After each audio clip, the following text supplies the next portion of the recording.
Welcome to Meekland, a city of mystery and intrigue.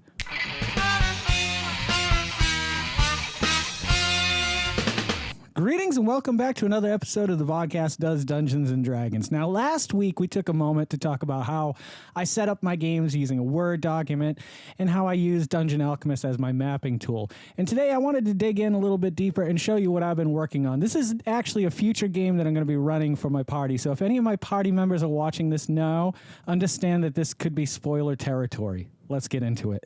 As you can see, we have a map here. This is a map that I created in Dungeon Alchemist. If you've never checked out Dungeon Alchemist, then you should totally check it out because it's an amazing tool for DMs. Saves me a ton of time instead of having to hand draw everything and scan it in and then ink it and then bring it in and make it look all fancy, because that's the kind of DM I am. I'm not a half-ass DM. When I hand a player a map, I want them to, really like that map. I want them to look at that map and go, wow, that looks like a great map. Don't you? I would imagine. Anywho, my original intentions are at some point in the game, they're going to end up in this little town named Meekland, or they won't. We'll see what happens. But either way, this is a great way. As a DM, it's not so bad to plan out further ahead than you think you're going to need. Even if you never use that information, you've still gathered a lot of information that you can use in future games and to help collect a world of your own if you're using a homebrew world. So this map right here was supposed to be nothing more than a coastline. This is a town that they were going to arrive in by whatever means. I can't say how or why or when. But all I needed it for basically was for them to be able to get downriver to a little place called Port Wolfhound. However, when I started designing this map, like I said in the last video, sometimes just working on a map draws up so much inspiration that you end up with a map like this. Yeah, I got a little overboard and a little crazy with it, and I do realize that as a DM, that's a lot of work and that's a lot of effort put into something that they may not even ever come in contact with. I'm hoping they do, because I think there's a really cool and interesting story here. And that's what I want to talk about today, is how using these tools can really inspire you in your game and moving forward with it. So let's just talk about this place for a minute here. The local fishery is a place named Salazar's Fish Emporium, a shop where fishermen can load up on supplies and sell off their catch at the market for only a monthly cost of 40 gold pieces.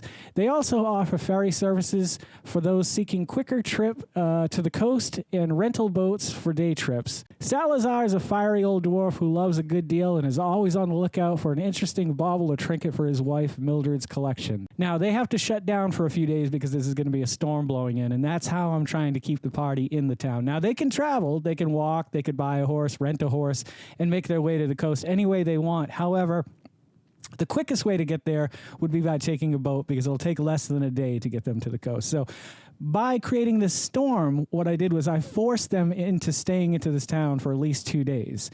And what's going on in this town? Now, there's a lot of interesting things that are happening in this town. Let's take a look up here in the north eastern peninsula. This is Lord Kensington, Brecon Kensington's home. This was his family home that he inherited. He basically owns the town, and he runs the guard of the town. However, he's a very just man who allows elections for a mayor every 5 years. These are all little details that just came out of creating this map. And if we look a little bit further, there's a little hut down here. This is Ephraim Tuckham's little cottage here. He's lived for as long as anyone can remember. He's an elderly halfling that looks young for his age. He claims to have come from the lands beyond Athalia, a land known as Perinon. He refuses to sell his house, though many of the folk with deep pockets have tried. He knows all about the town and its people. The party will, well, I can't say that part of it, but it's funny how I lay this out. This is the Word document that I'm finishing up my World of Athalia. If you haven't checked this out, I'm finishing up a 30-year campaign, and I'm finally going to wrap it up probably about a year and a half from now. And so what I started to do, if you watch this video, is I started to just record it in chapters. So right now I'm on chapter 14 of about a 35 chapter, I guess you could call it a module, that's going to wrap up this whole campaign. And these little details will come into play, not just now, but later on in my games. When future parties come to travel through Athalia and they find themselves on the east coast, southeast coast, they might find themselves in Meekland. And now I have a name to put to everyone in this town. Because if you look at this town, take a look at this map. Number 5, this is a blacksmith shop, and his cabin is out in the back. He has an adopted half-orc son who comes to stay with him in town a little bit. These are just the little details that spice up your game, give them a little bit more life, and make the party a little bit more interested in searching out the town, learning the people's names, learning, what's for sale in this town, major imports and exports. These are the things that the party may not care about, but some of the things that, as they develop in-game when you're playing, you can then record and use in your master module or your master campaign setting to record all your information. So let's see. Number 6 is a bakery. There are 2 women that run that. Marma Boots runs the sweet shop, and her sister runs a little cart here over at number 10, which happens to be a little open-air market. 13 is the town square, which also has some relatively permanent vendors there. Oh, and number 20. Let's take a look at number 20. Now, this is a church. It's a newly developed church, and a new father has come in to take over the church because Father Gruten has gone missing. Now, Father Astus is moving into place, and he believes in a prophecy that we would be prosperous and we would find balance through donations to the church. Now, someone else is in this church trying to convince him otherwise. But the whole plot of this whole town here is there is a murder mystery happening. That's right. Someone is poisoning people in the town, and there are a lot of interesting suspects that could be there. For example, it could be Fenton Lightstep, who is the artist in town. He does portraits, and he hasn't been accepted in town because of his sexual preferences. So he's being forced out by the church, or trying to be forced out by the church. Let's see. What else do we got here in this town? Okay, over at number 8, we got a botanical garden where some of those herbs and spices that are being made to create the poisons are actually being located. In number 9, we have a community garden where everyone can share as long as they promise to seed the following season. Number 11 is an artificer's shop who happens to be out of town right now, but there's a gentleman named Leroy who's actually kind of tending the shop while the artificer. Noodle Flatback is the one that owns and operates the New Horizons Artificer shop. Now, he still has stuff for sale while he's out of town, and Leroy will get it for you if you need to.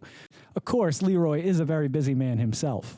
Now, Leroy owns the potion shop, which is located in number 18, which gives him easy access to certain chemical compounds and certain components that he could use to create a poison. So he's definitely on that list of suspects as well.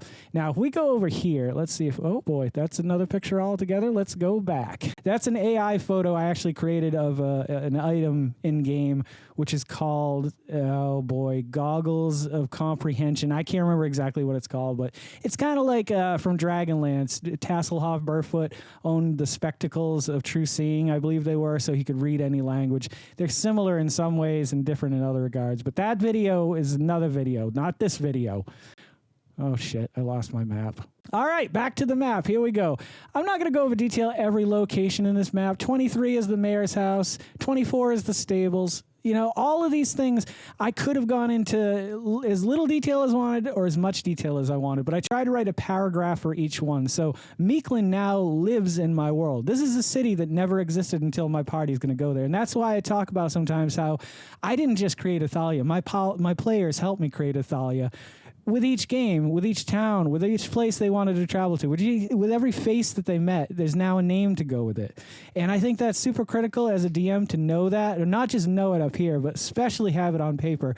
That way, if another party goes through there again, you have reference to go look back on. Anywho, you can see how using Dungeon Alchemist can turn into something very much more than what you originally sat down to plan out. And the fact that they're always growing and adding new features is absolutely phenomenal, amazing. And if like I said before, if you haven't checked it out, it's $40 regularly, and it's worth the price of admission. However, I think it does go on sale for about 20% off every few months on the Steam sale and goes down to about $35. So that's what I got for you today. But it just goes to show you just these little tools that are given to us now through technology, through time, have replaced some of the things that we did, or not necessarily replaced, but gave us an option to use other things.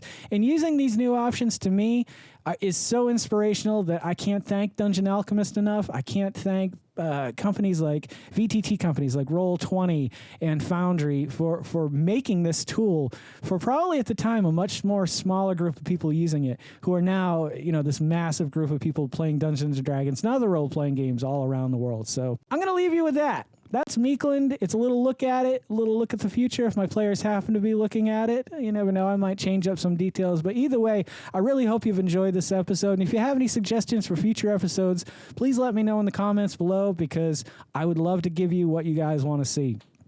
And if you guys are loving the content that I'm creating as much as I love creating the content that you guys are watching, would you please consider liking, commenting, subscribing, sharing, and hitting the little bell icon, because it'll let you know every time I put out a new video. Don't forget to make somebody smile today and make yourself a better person tomorrow than you were today tomorrow. Let's make the world spin a little bit happier and a little bit nerdier. Together, let's sing and dance in the sun and in the rain as one, my brothers and sisters. Live life to the fullest and love every moment of it, because you just never know when that last moment's going to come for you. However, never live in fear of that moment. Always live in love. But never let your inner child die. Ooh-wee. Take care of yourselves, take care of one another, and take care of those around you who cannot take care of themselves, for they are the ones that need it the most. And if no one has told you today that they love you, the Vodkast loves you very much, just the way you are. All right, guys, do no harm. I'm Geycen Oliveira. This is the Vodkast, and I'll catch you guys a little bit further on down the road to 50. Take care, my friends, and happy adventuring. Don't go to sleep with a catch it in your pocket.